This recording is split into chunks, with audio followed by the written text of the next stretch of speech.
Hi guys 12th June 2020 total news analysis చూద్దామండి. హిందూలో total news analysis చూద్దాం. తర్వాత యొక్క లిస్ట్ ఆఫ్ ఆర్టికల్స్ అనేది కూడా నేను ఒక లిస్ట్ అనేది ఇచ్చాను, ఒకసారి చెక్ చేసుకోండి.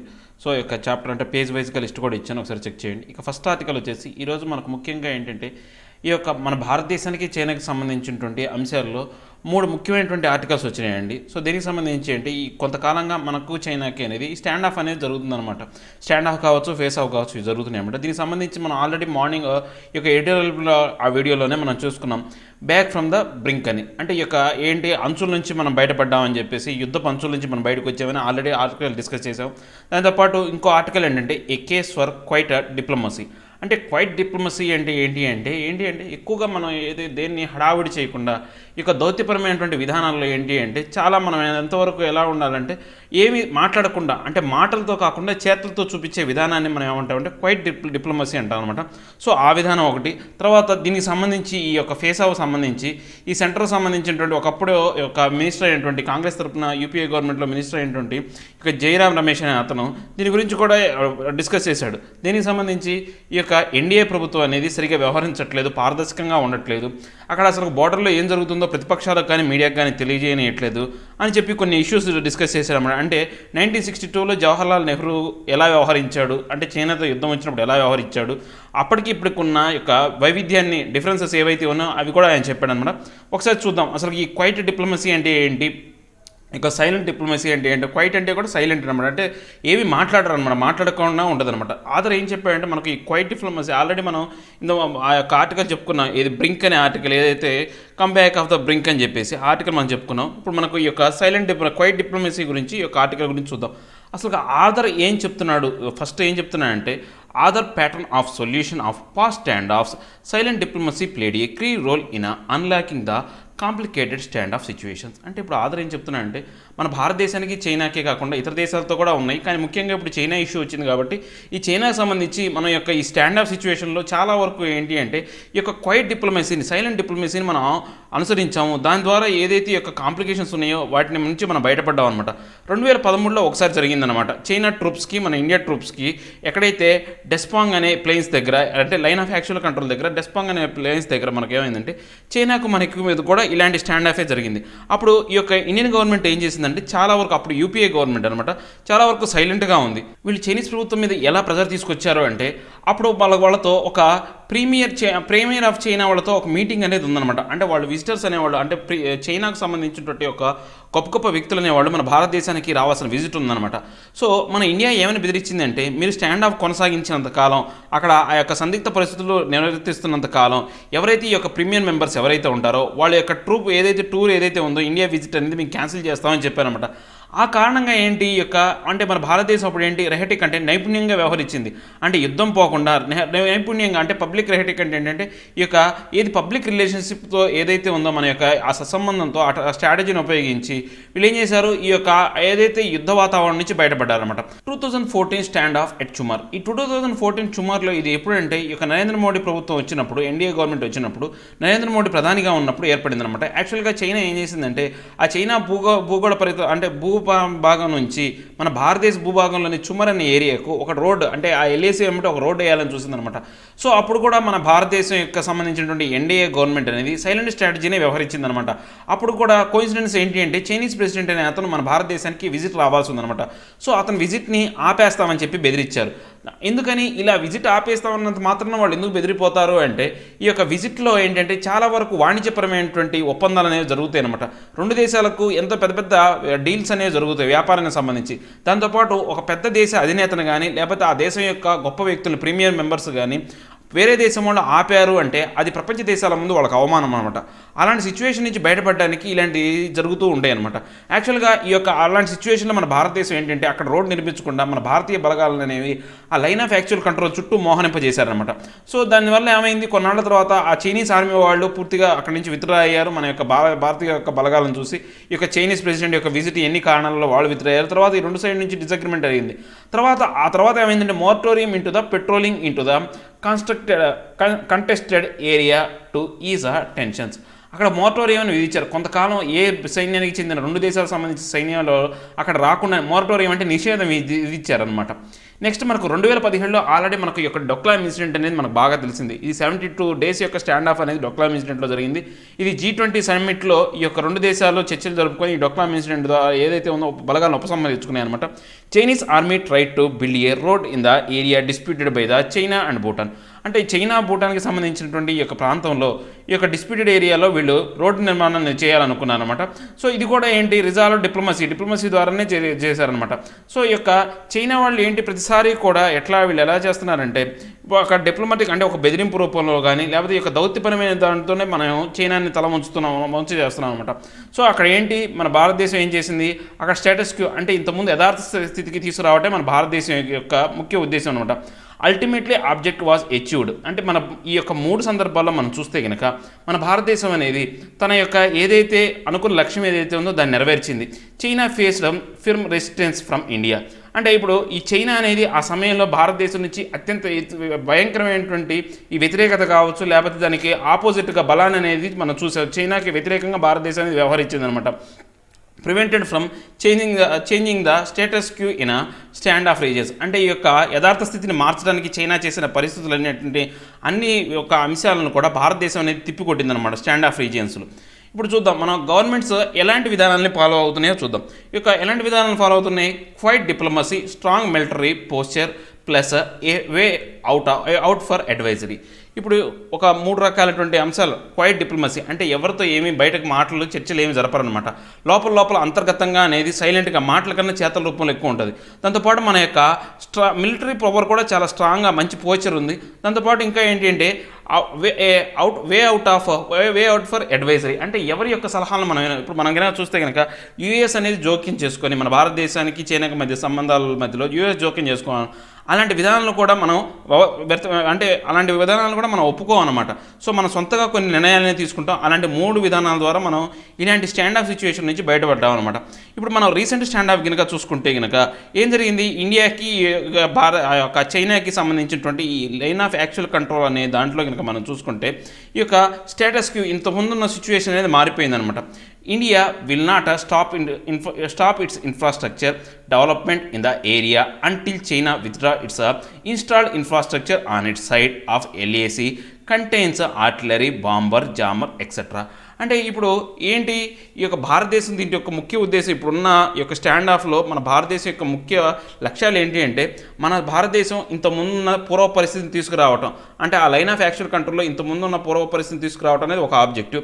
ఇంకో ఆబ్జెక్టివ్ ఏంటి అంటే మన భారతదేశం ఈ యొక్క లైన్ ఆఫ్ యాక్చువల్ కంట్రోల్లో వెంబడి ఈ బోర్డర్లో ఉన్నటువంటి ఈ ఇన్ఫ్రాస్ట్రక్చర్ అంటే ఈ యొక్క రోడ్ల నిర్మాణం కానీ వేటిని కూడా ఆపదు. ఎప్పటి వరకు ఆపదు అంటే చైనా అనేది అక్కడ ఉన్న ఇన్ఫ్రాస్ట్రక్చర్ చైనాకు సంబంధించిన ఇన్ఫ్రాస్ట్రక్చర్ కావచ్చు లేకపోతే ఆర్టిలరీస్, బాంబర్స్, జాంబర్స్ ఇవన్నీ కూడా ఉపసంహరించుకునేంత వరకు మన భారతదేశం కూడా అక్కడ ఉన్న సిచ్యువేషన్లో అంటే ఇన్ఫ్రాస్ట్రక్చర్ని డెవలప్ చేయడంలో ఎటువంటి మార్పులు తీసుకురాదని గట్టిగా చెప్పేసింది అనమాట. సో ఇదేంటి ఇంతకుముందు ఎలా ఉండింది అంటే మన భారతదేశానికి అక్కడ ఎటువంటి సౌకర్యాలు లేవు, మౌలిక సదుపాయాలు కానీ అంటే ఏదైనా యుద్ధం వచ్చినప్పుడు మిలిటరీని అక్కడ తీసుకెళ్ళడానికి సదుపాయాలు లేవు. కానీ చైనాకు మాత్రం అలాంటి యొక్క అవకాశం ఉందన్నమాట. సో ఇది ఎసిమెట్రిక్ అనమాట, అసమానతంగా ఉందన్నమాట. ఈ బార్డర్లో వాళ్ళ యొక్క బలం అనేది అధికంగా ఉంది, మన బలం అనేది తగ్గిపోయిందనమాట.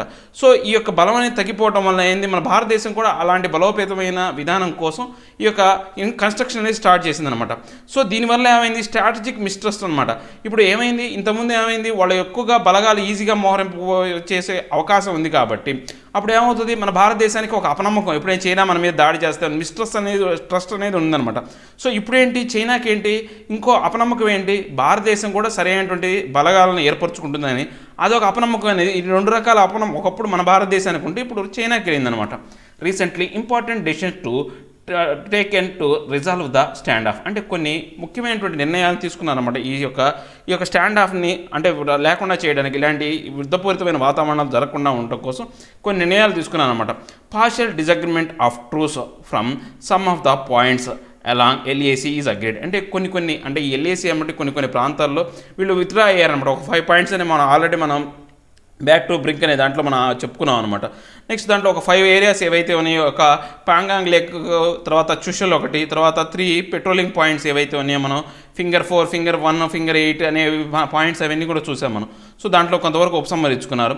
Next broad plan of holding series of talks to take forward the disengagement process. అంటే ఈ యొక్క డిస్ఎంగేజ్మెంట్ అంటే ఆ యొక్క బలగాలు ఉపసంహరించుకోవడానికి ఇంకా రకరకాల చర్చలు అనేవి జరుపుతారన్నమాట. రకరకాల లెవెల్స్లో చర్చలు అనేవి జరుగుతాయి అన్నమాట.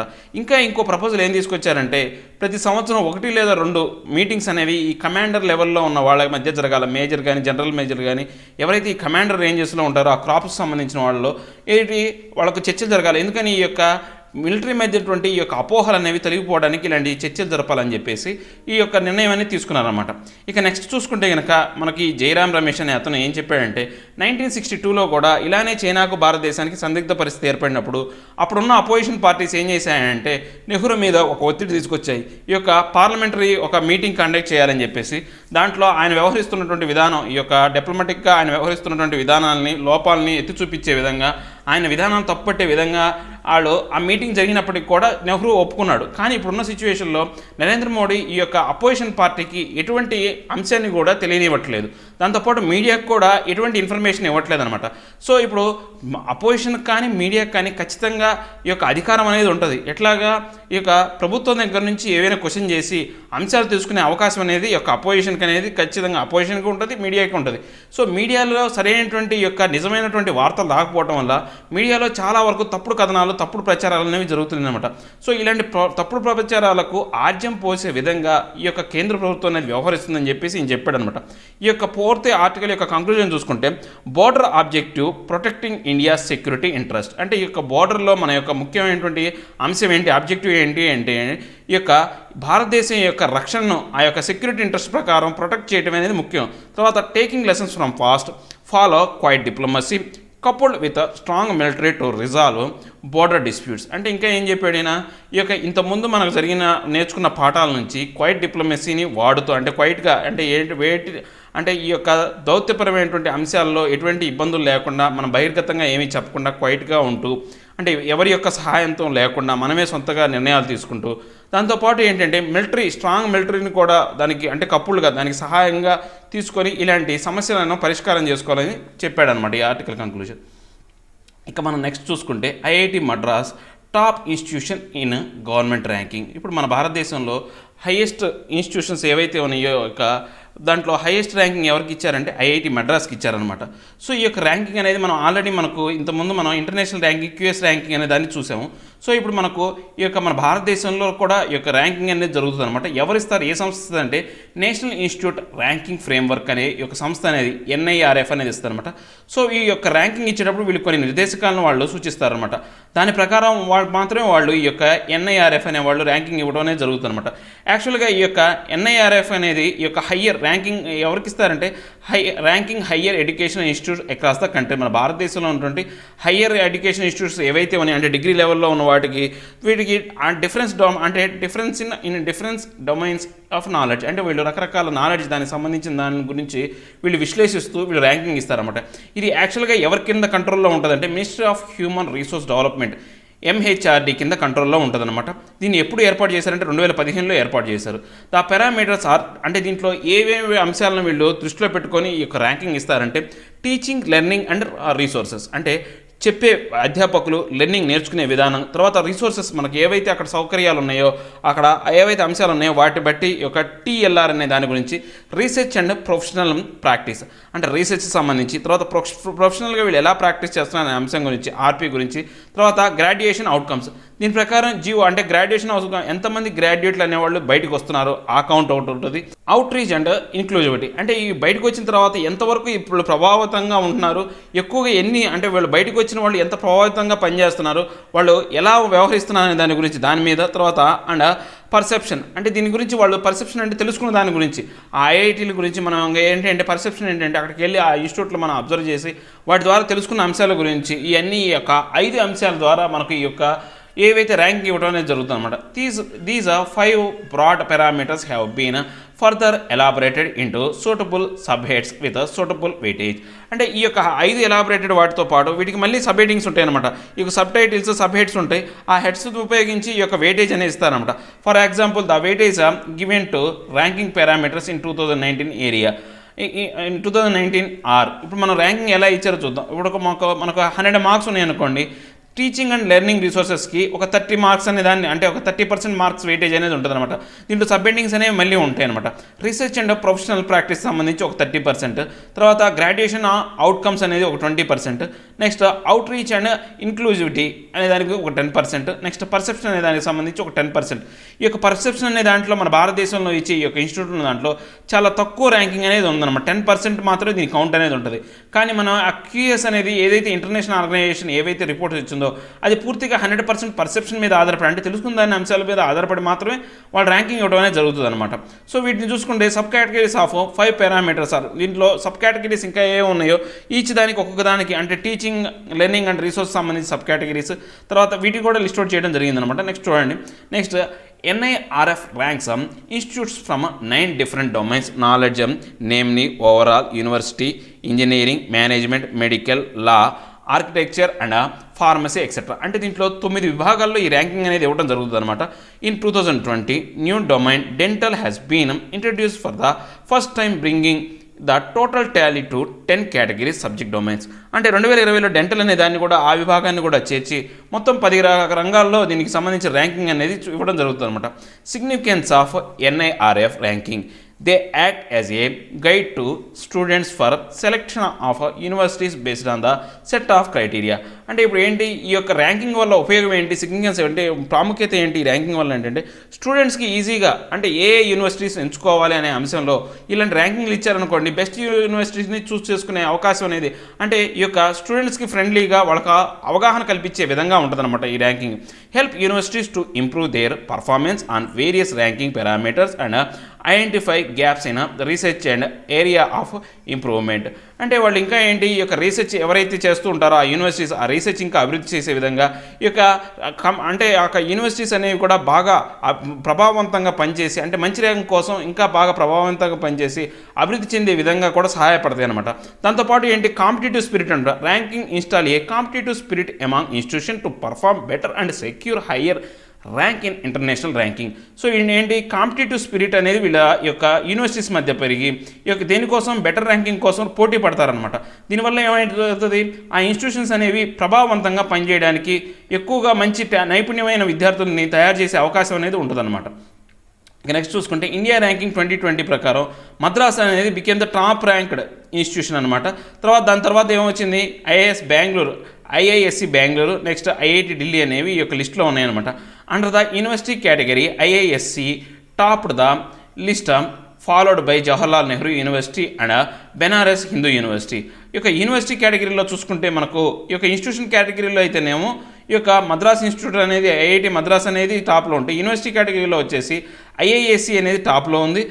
దాని తర్వాత ఉంది జవహర్లాల్ నెహ్రూ యూనివర్సిటీ, తర్వాత బెనారస్ హిందూ యూనివర్సిటీ అనేది ఉంది. మనం already QS world university ranking అనేది 2021 సంబంధించి మనం ర్యాంకింగ్ చూసాం. దాంట్లో మన భారతదేశంలో 1000కి సంబంధించినటువంటి గ్లోబల్ లిస్టులో 20 అంటే మనకు అంటే 24 నుంచి 21 పడిపోయినాయి అనమాట మన యూనివర్సిటీస్ ఆ గ్లోబల్ ర్యాంకింగ్లో చూసుకుంటే. ఇంతకుముందు 24 యూనివర్సిటీస్ అనేవి ఆ ర్యాంకులో ఉంటే ఇప్పుడు 21 ఉన్నాయన్నమాట.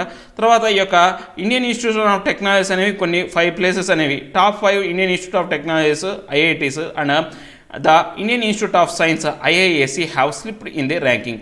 IITs 5 IITs తర్వాత IIScలు కూడా వాటి యొక్క ర్యాంకులో పడిపోయినాయి అనమాట. ఈ పూర్తిగా ఈ యొక్క QS వరల్డ్ యూనివర్సిటీ ర్యాంకింగ్ అనేది కూడా ఈ పర్సెప్షన్ మీద, అంటే వాళ్ళు తెలుసుకున్న దాని గురించి రీసెర్చ్ చేసిన దాని గురించే ఉంటుంది కానీ వీళ్ళు అంత ప్రభావితంగా చేయరు. మన దాంట్లో ఈ యొక్క ర్యాంకింగ్ అనేది చాలా ప్రభావితంగా ఉంటుంది. ఎందుకని ఈ యొక్క టీచింగ్ లెర్నింగ్ రిసోర్సెస్ మీద, రీసెర్చ్ అండ్ ప్రొఫిషియన్సీ ప్రాక్టీస్ వీటన్నిటి మీద వీళ్ళు విశ్లేషణ జరుపుతారన్నమాట. వీటిలో వచ్చిన అంశాల ద్వారానే వీళ్ళు ర్యాంకింగ్ ఇవ్వడం అనేది జరుగుతుంది. సో ఈ యొక్క QS వరల్డ్ ర్యాంకింగ్ కన్నా మన ఇండియన్ ర్యాంకింగ్ అనేది యాక్యురసీ అనేది చాలా ఎక్కువ అనమాట. ఇక మనం నెక్స్ట్ చూసుకుంటే Trump targets ICC with sanctions. ICC అంటే ఏంటంటే ఇంటర్నేషనల్ క్రిమినల్ కోర్ట్ అనమాట. ఈ యొక్క ICC ఇంటర్నేషనల్ క్రిమినల్ కోర్ట్ అనేది ఈ యొక్క నెదర్లాండ్స్లోని హూగ్లో ఉందన్నమాట. దీనికి సంబంధించి అంటే ఈ ICC క్రిమినల్ కోర్ట్ ఏం చేసిందంటే ఆఫ్ఘనిస్తాన్లో జరిగినటువంటి ఈ యొక్క యుద్ధానికి సంబంధించినటువంటి ఏవైతే క్రైమ్స్ ఉన్నాయో, అంటే వాళ్ళు చేసిన తప్పులు ఏవైతే ఉన్నాయో, అమెరికన్ ట్రూప్ అనేవాళ్ళు ఆఫ్రికాలో ఈ యుద్ధానికి సంబంధించి చాలా వరకు క్రైమ్స్ అనేవాళ్ళు చేశారనమాట. సో దానికి సంబంధించి వీళ్ళు యుఎస్ని పాయింట్అవుట్ చేశారనమాట. దీనివల్ల ఏం చేశారంటే ట్రంప్ అనే అతను ఈ యొక్క ICCని టార్గెట్ చేశాడు. సో ICCని టార్గెట్ చేసి ఆ ఐసీసీ ఎంప్లాయర్స్కి కొన్ని శాంక్షన్స్ విధించడం, ఈ యొక్క ఐసీసీ దానికి పూర్తిగా శాంక్షన్స్ విధించడం, దాన్ని టార్గెట్ చేస్తూ రకరకాల అంశాలు అనేవి ఈయన చెప్పుకుంటూ వచ్చారనమాట, ఈ యొక్క ఆర్టికల్లో చెప్పుకుంటూ వచ్చారు. సో న్యూస్ చూద్దాం. President Donald Trump authorized US economic and travel sanctions against International Criminal Court ICC employees. అంటే ఈ యొక్క ట్రావెల్ శాంక్షన్స్ ఎవరైతే ఈ యొక్క ఐసీసీ ఎంప్లాయీస్ ఉన్నారో వాళ్ళకి ట్రావెల్ శాంక్షన్స్ అనేవి ఇవ్వడం జరిగిందనమాట. ఇంటర్నేషనల్ కోర్ట్ అనే దాని గురించి చూద్దాం. ఐసీసీ ఇంటర్నేషనల్ క్రిమినల్ కోర్ట్ అనే దాని గురించి చూస్తే ఇది ఎప్పుడు ఎస్టాబ్లిష్ చేశారంటే 2002లో ఎస్టాబ్లిష్ చేశారు. దీని యొక్క హెడ్ క్వార్టర్స్ అనేది హ్యూగ్ నెదర్లాండ్స్లో ఉందన్నమాట. సో ఈ యొక్క jurisdiction of only for member states is unable or unwilling to prosecute atrocities itself. అంటే ఏవైతే యొక్క ఈ దేని ప్రజలో ఉంటుందంటే దీంట్లో ఎవరైతే మెంబర్స్ ఉంటారో ఆ మెంబర్కి సంబంధించి ఏవైనా సరే వాళ్ళకి ఆ యొక్క దేశాల్లో ఇబ్బందికరమైన పరిస్థితులు ఏర్పడితే దానికి సంబంధించి వీళ్ళు చూస్తూ ఉంటారన్నమాట.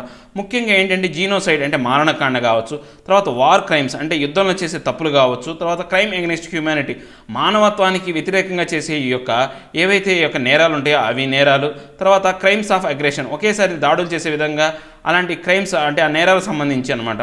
సో యుద్ధ నేరాలు ఇవన్నీ కూడా వీళ్ళు లెక్కల్లో తీసుకుంటారనమాట. So objective to hold this responsible for their crimes. అంటే ఎవరైతే ఈ యొక్క తప్పులు చేశారో వాళ్ళని రెస్పాన్సిబుల్ చేయడమే ఈ యొక్క ఆర్గనైజేషన్ యొక్క ముఖ్య ఉద్దేశం. To help prevent these crimes from happening gains. అంటే ఇప్పుడు రాబోయే కాలంలో ఇలాంటి వాటిని జరగకుండా చూడటం కూడా దీని యొక్క ముఖ్య ఉద్దేశం అనమాట.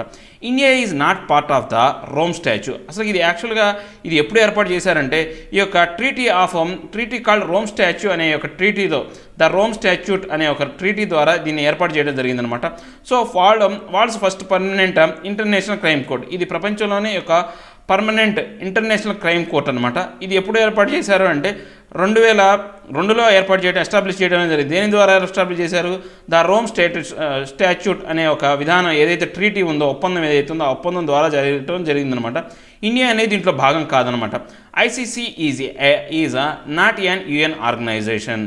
అంటే ఈ యొక్క ఐసీసీ ఇంటర్నేషనల్ క్రిమినల్ కోర్ట్ అనేది ఈ యొక్క యునైటెడ్ నేషన్ యొక్క ఆర్గనైజేషన్ మాత్రం కాదనమాట. ICC does not have its own police force or enforcement body.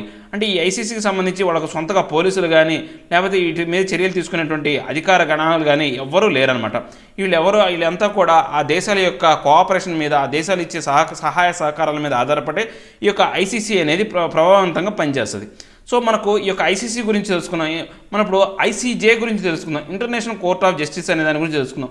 ఇప్పుడు దీని గురించి ఎందుకు తెలుసుకోవాలంటే దీని యొక్క హెడ్ క్వార్టర్స్ కూడా నెదర్లాండ్స్ హ్యూగేలోనే ఉంది కాబట్టి దీని గురించి కూడా తెలుసుకుందాం. దానికి దగ్గర సంబంధం ఉన్నమాట. అదేమో ఇంటర్నేషనల్ క్రిమినల్ కోర్టు, ఇది ఇంటర్నేషనల్ కోర్ట్ ఆఫ్ జస్టిస్ అనమాట. సో దీని యొక్క principal principal judicial organization of union. అంటే యూఎన్కి సంబంధించి అదేమో యూఎన్లో పార్ట్ కాదు, కానీ ఇది మాత్రం యూఎన్లో భాగం అనమాట. It established in June 1945 by the charter of the United nation, began it's work in April 1946. ఇది 1945లో ఏర్పాటు చేశారు. ఈ యొక్క యునైటెడ్ నేషన్ యొక్క చార్టర్ చట్టంలో భాగంగా దీన్ని ఏర్పాటు చేయడం జరిగింది. ఇది ఏప్రిల్ 1946 నుంచి ఇది అంటే దాని యొక్క పనులను మొదలుపెట్టిందనమాట. దీని యొక్క హెడ్ క్వార్టర్స్ ఆల్రెడీ చెప్పుకున్నాం కదా, హ్యూగే నెదర్లాండ్స్లో ఉందన్నమాట. Only UN organ not located in New York. అంటే ఇప్పుడు ఈ యొక్క యుఎన్లో మొత్తం 6 భాగాలు ఉన్నాయన్నమాట.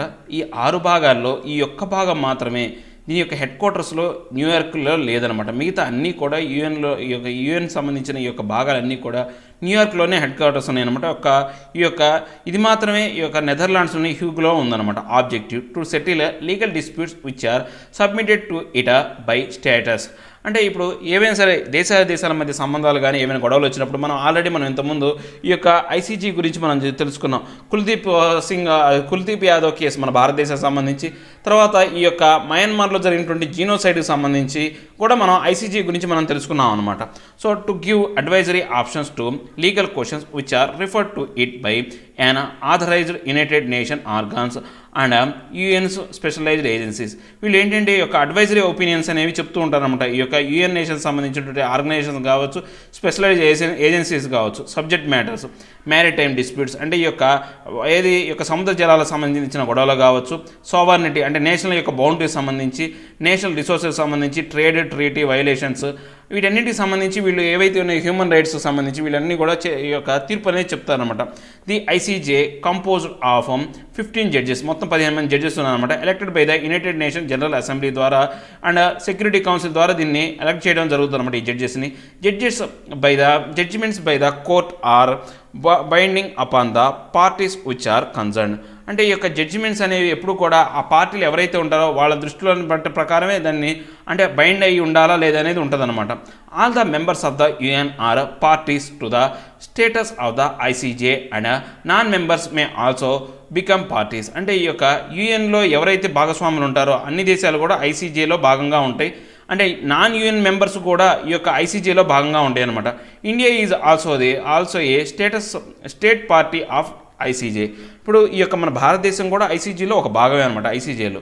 నెక్స్ట్ మనం ఇలాంటిదే ఇంకోటి ఏంటంటే పర్మనెంట్ కోర్ట్ ఆఫ్ ఆర్బిట్రేషన్ అనేది పీసీఏ. ఇది కూడా దీని యొక్క హెడ్ క్వార్టర్స్ అనేది హ్యూగేలోనే ఉందన్నమాట, నెదర్లాండ్స్ హ్యూగేలోనే ఉంది. సో దీని గురించి కూడా మనం తెలుసుకుందాం అనమాట. సో ఈ యొక్క పీసీఏ గురించి మనం చూసుకుంటే కనుక ఇంటర్ గవర్నమెంటల్ ఆర్గనైజేషన్ అనమాట. ఇది ఎప్పుడు ఎస్టాబ్లిష్ చేశారంటే 1899లో ఎస్టాబ్లిష్ చేశారు. To provide a variety of dispute resolution services to the international community. అంటే రకరకాలైనటువంటి సమస్యలు ఏవైతే ఉంటాయి, ఇంటర్నేషనల్గా ఏమైనటువంటి గొడవలు ఏవైనా ఉంటే వాటిని రిజాల్వ్ చేయడానికి, దాని సమస్యలను పరిష్కరించడానికి ఈ పర్మనెంట్ కోర్ట్ ఆఫ్ ఆర్బిట్రేషన్ అనే దాన్ని ఏర్పాటు చేశారన్నమాట. PCA is not a court. ఇది యాక్చువల్గా కోర్టు కాదనమాట. Rather than organizer of arbitral tribunals to resolve conflicts between the member states, international organizations or private parties. అంటే వీళ్ళు ఏంటి అంటే ఈ యొక్క గొడవలు ఎవరైతే మెంబర్ స్టేట్లో ఎవరైతే ఉన్నారో వాళ్ళ గొడవలను పరిష్కరించడానికి, ఒక ఆర్గనైజేషన్లో ఉన్నటువంటి సమస్యలు తొలగించడానికి, ప్రైవేట్ పార్టీస్ మధ్య ఉన్న సమస్యలు కూడా తొలగించడానికి దీన్ని ఉపయోగించాలనుకుంటారనమాట. Parties to the convention on the pacific settlement of dispute of 1899. అంటే ఎవరైతే ఈ యొక్క పసిఫిక్ సెటిల్మెంట్ ఆఫ్ డిస్ప్యూట్ 1819 కింద ఎవరైతే కన్వెన్షన్లో పాల్గొన్నారో అందరూ కూడా దీంట్లో మెంబర్స్ అనమాట.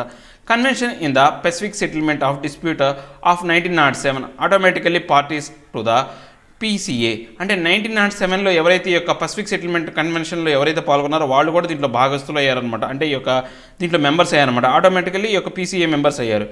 Has 122 country parties. India is also a contracting party. దీంట్లో మన భారతదేశం కూడా ఒక భాగం అనమాట.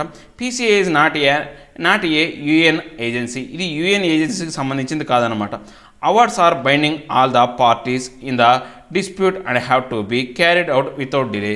ఏవైతే దీనికి సంబంధించి ఏదైనా డిస్ప్యూట్ సంబంధించి ఏమైనా జరిగితే కనుక ఎటువంటి డిలే లేకుండా, నిదానం లేకుండా ఎమ్మటే వాటిని అమలు చేయడానికి చూస్తారనమాట. ఇంకా నెక్స్ట్ దీనికి క్వశ్చన్ కూడా వచ్చింది, మనం చివరిలో డిస్కస్ చేద్దాం.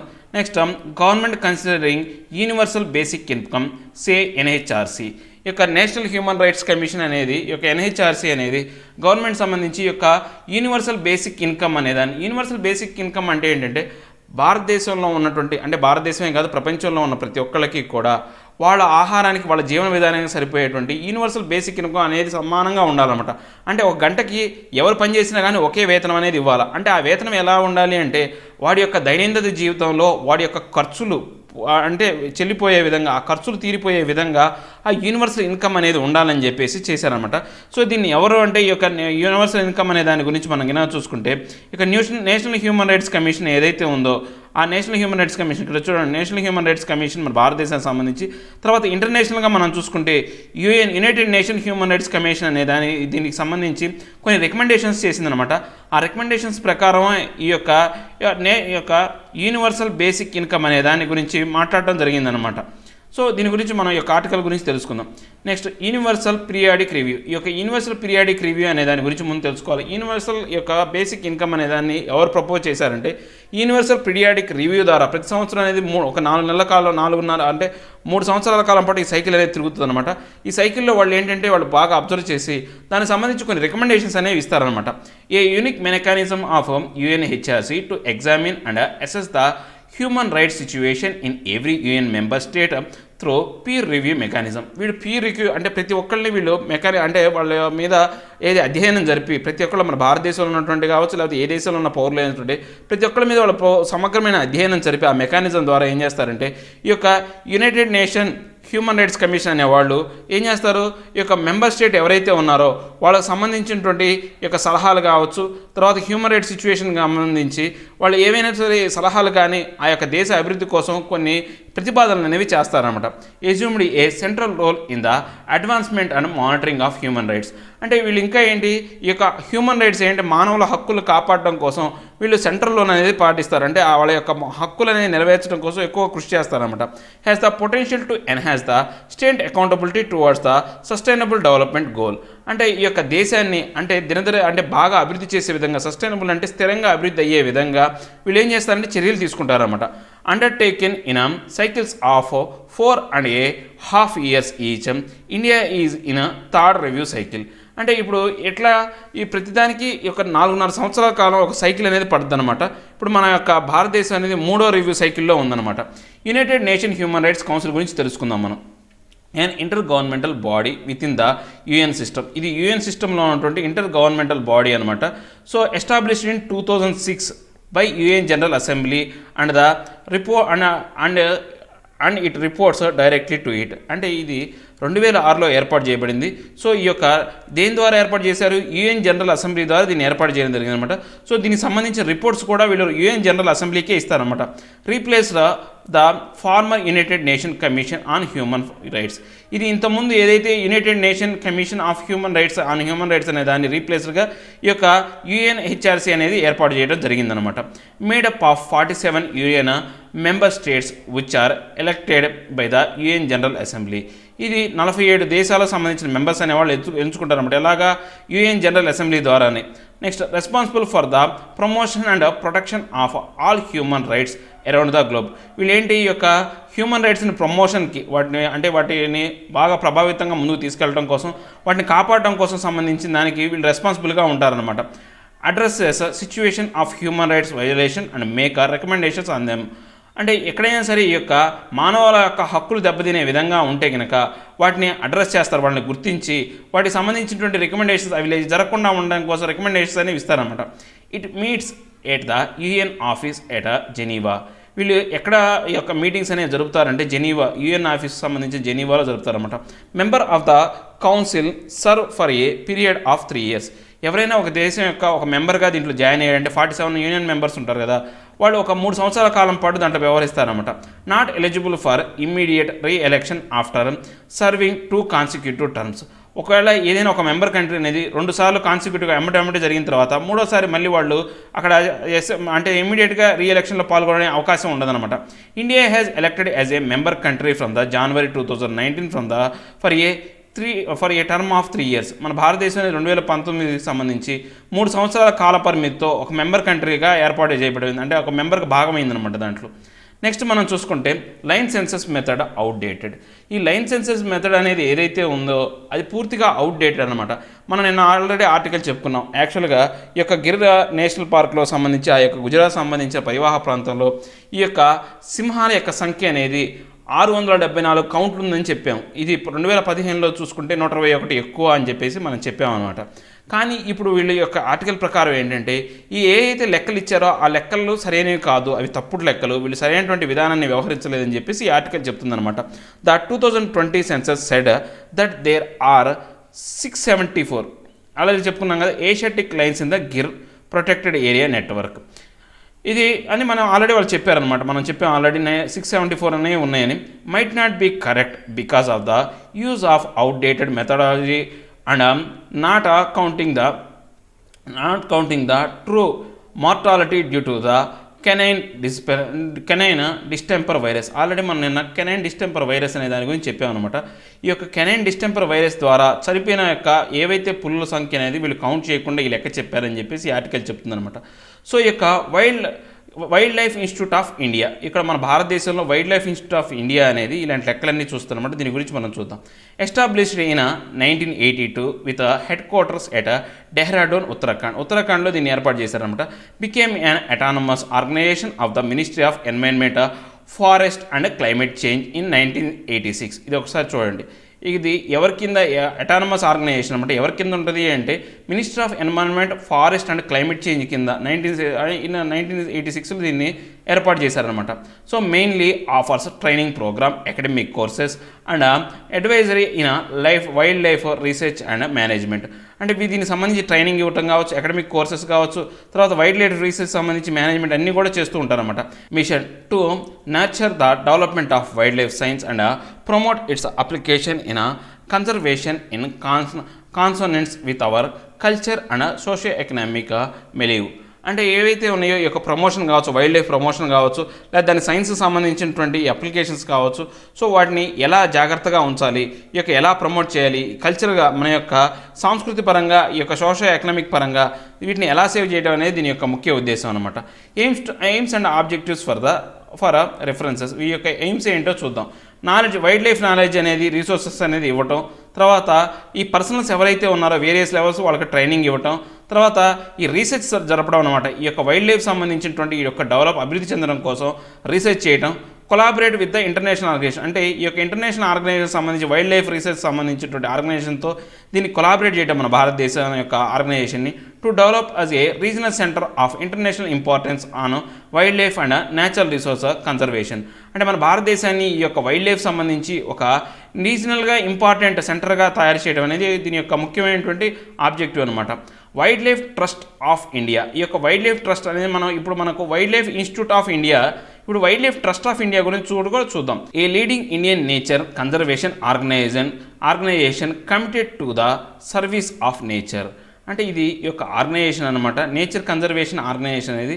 సో ఇది ఏంటంటే సర్వీస్ కోసమే అనమాట, నేచర్కి అంటే దాన్ని కాపాడడం కోసం, సర్వీస్ చేయడం కోసమే దీన్ని ఏర్పాటు చేయడం జరిగిందనమాట. Mission to conserve wildlife and its habitant and to work for the welfare of individual wild animals in participation with communities and governments. అంటే వీళ్ళు ఎట్లా ఈ యొక్క కమ్యూనిటీస్ గవర్నమెంట్తో పార్టిసిపేషన్తో వీళ్ళు ఈ యొక్క ఆర్గనైజేషన్ అనేది నడుస్తూ ఉంటుంది అనమాట. ఈ యొక్క వైల్డ్ లైఫ్ని కాపాడటం కోసం, ఆ హ్యాబిటెంట్స్ ఏవైతే ఉన్నాయో ఆ జాతిని అంతరించుకుపోకుండా కాపాడటం అనేది వీటి యొక్క ముఖ్య ఉద్దేశం అనమాట, ఆబ్జెక్టివ్ అనమాట. ఇక మనం నెక్స్ట్ ఆర్టికల్ వచ్చేసి ఎకనామిక్ రికవరీ పాత స్టిల్ అన్సర్టైన్.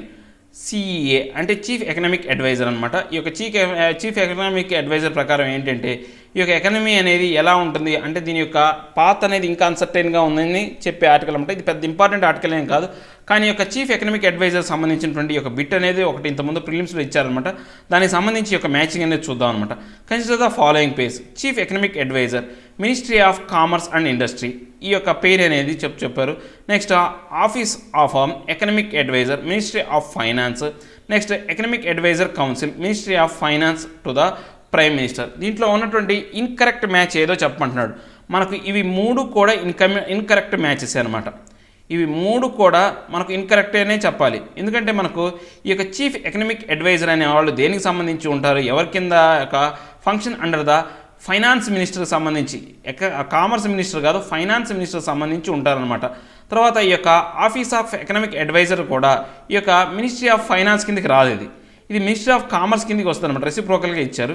తర్వాత ఈ యొక్క ఎకనామిక్ అడ్వైజర్ కౌన్సిల్ అనేది ఇది ఒక ఇండిపెండెంట్ బాడీ అనమాట. ఇప్పుడు నీతి ఆయోగ్ యొక్క హెడ్ ఎవరైతే ఉన్నారో ఆయనే దీనికి ఉన్నారు. సో ఇది ప్రైమ్ మినిస్టర్కి అసిస్ట్ చేస్తూ ఉంటారన్నమాట. సో ఈ మూడు రాంగే కాబట్టి ఇక్కడ విచ్ ఆర్ ద ఇన్కరెక్ట్ అనే వాటిని ఫైండ్ అవుట్ చేయమన్నాడు కాబట్టి 3 ఆర్ ద ఇన్కరెక్ట్ కాబట్టి 1 and 2 and 3 అనేది. నెక్స్ట్ ఇది చాలా ఇంపార్టెంట్ ఆర్టికల్ అండి. దీంట్లో అంటే దీనికి క్లియర్ కట్గా ఎక్స్ప్లెనేషన్ అనేది నేను చెప్తాను ఒకసారి.